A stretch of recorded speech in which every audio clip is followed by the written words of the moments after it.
Okay, let's just dive right into this because it's one of my favorite, just bizarre pieces of history. It really is something else. I want you to step back with me for a second. Yeah. Picture the world in 1989. The Cold War is on its last legs, Mhm. and you're ranking the world's navies. So naturally, you've got the United States at the top, massive global power. Of course. And right behind them, the Soviet Red Fleet. Huge. Formidable. Exactly. But then you keep scrolling down that list, you go past the UK, past the other big European powers, Right. and you get to the number 6 slot. And for a brief moment, that naval power wasn't a country like France or Germany. It was a soft drink company. It was Pepsi. It sounds like a joke, but it is a completely verified fact. Right. For a short, surreal period, PepsiCo was in possession of a pretty significant military fleet. And we're not talking about a couple of patrol boats here. No. The inventory was 17 diesel-electric submarines, 17. a cruiser, a frigate, and a destroyer.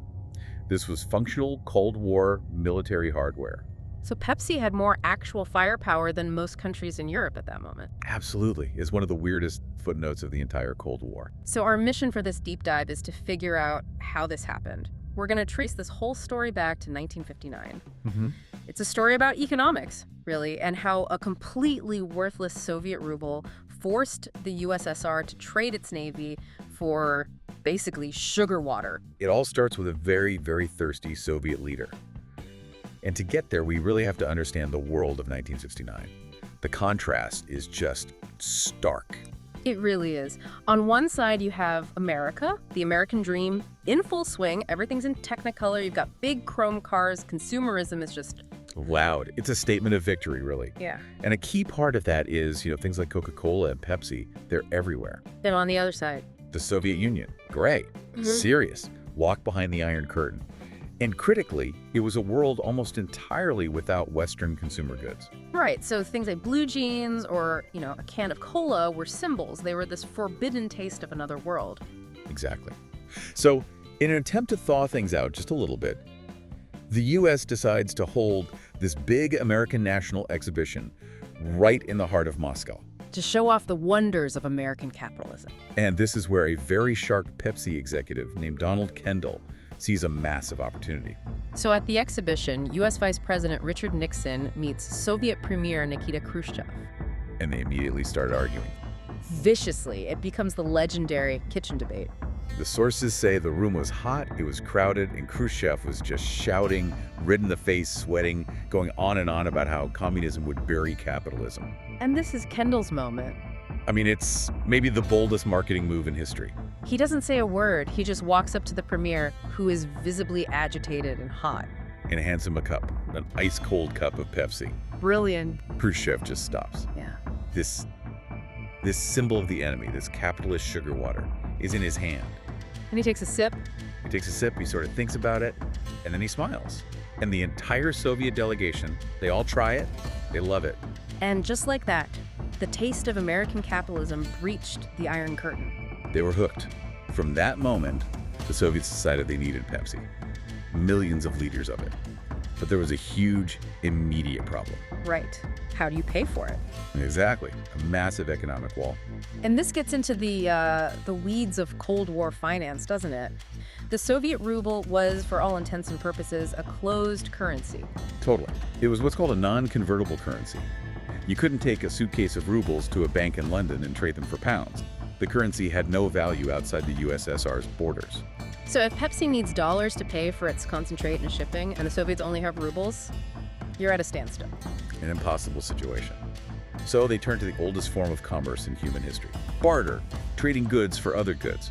The Soviets looked at their inventory and said, okay, we don't have dollars, but we have a lot of one thing the US market might want.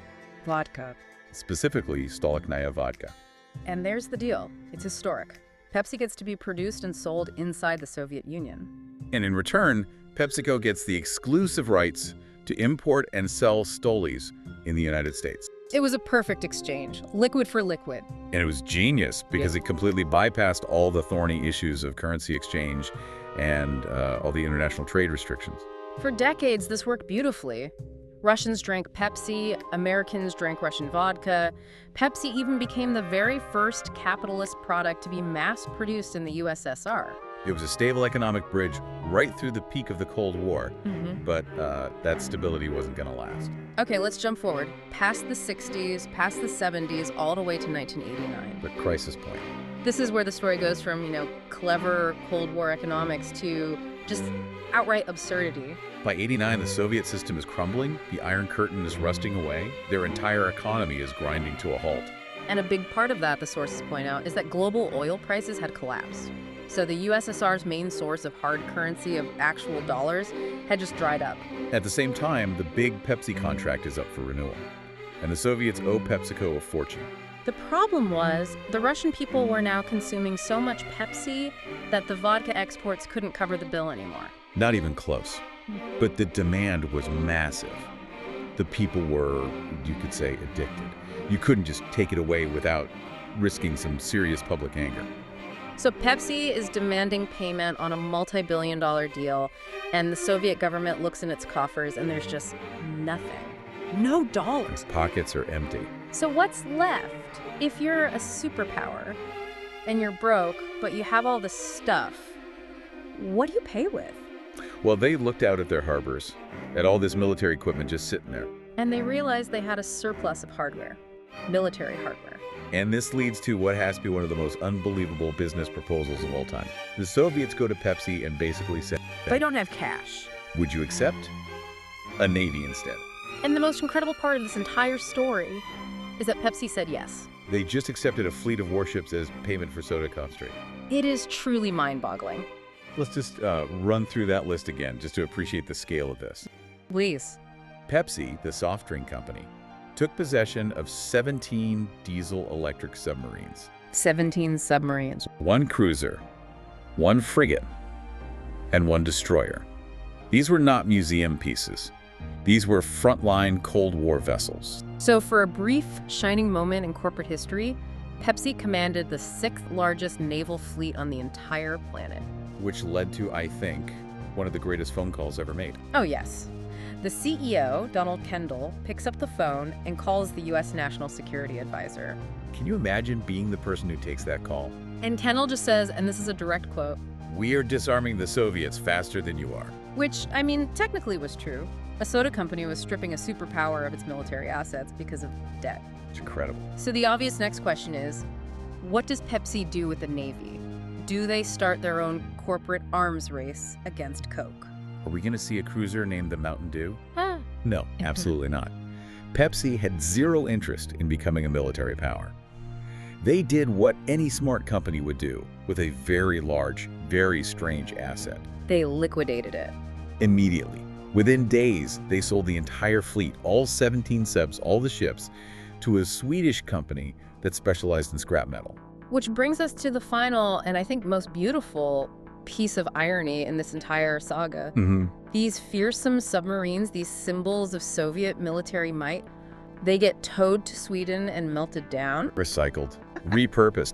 And that steel was used to make all sorts of things. Razor blades, construction girders. And in the end, brand new aluminum soda cans. The cycle was complete. War machines turned back into the consumer product that started the whole thing. When you connect all the dots, this story really isn't just a funny anecdote. It's a pretty profound lesson in economics. It's maybe the ultimate proof that economics doesn't really care about borders or ideology. When consumer demand for something, even something as simple as a fizzy drink, gets high enough, that pressure, the need to trade, becomes stronger than military posturing, stronger than decades of geopolitical standoff. It's a perfect example of that mechanism we talked about. So let's officially define our word from the archive for today. Barter. Yes, barter, as we've seen it here, is just trading goods or services directly for other goods or services without using money. And the Soviets took it to the absolute extreme. They went from bartering vodka for Pepsi to bartering their own navy just to keep the soda flowing. It's the highest form of economic adaptation, really, born out of pure desperation. That adaptability is what really stands out. So this whole story leaves us with a pretty interesting question for you, the listener, to think about.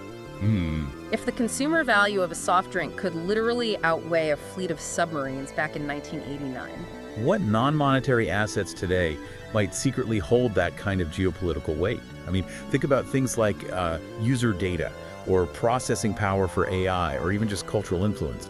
what are the invisible barter systems that are shaping our world right now? What deals are being made behind the scenes? Not with cash, but with assets we don't even see as valuable yet. Something to chew on. A perfect thought to end on. A huge thanks for joining us on this deep dive. My pleasure. We'll catch you next time.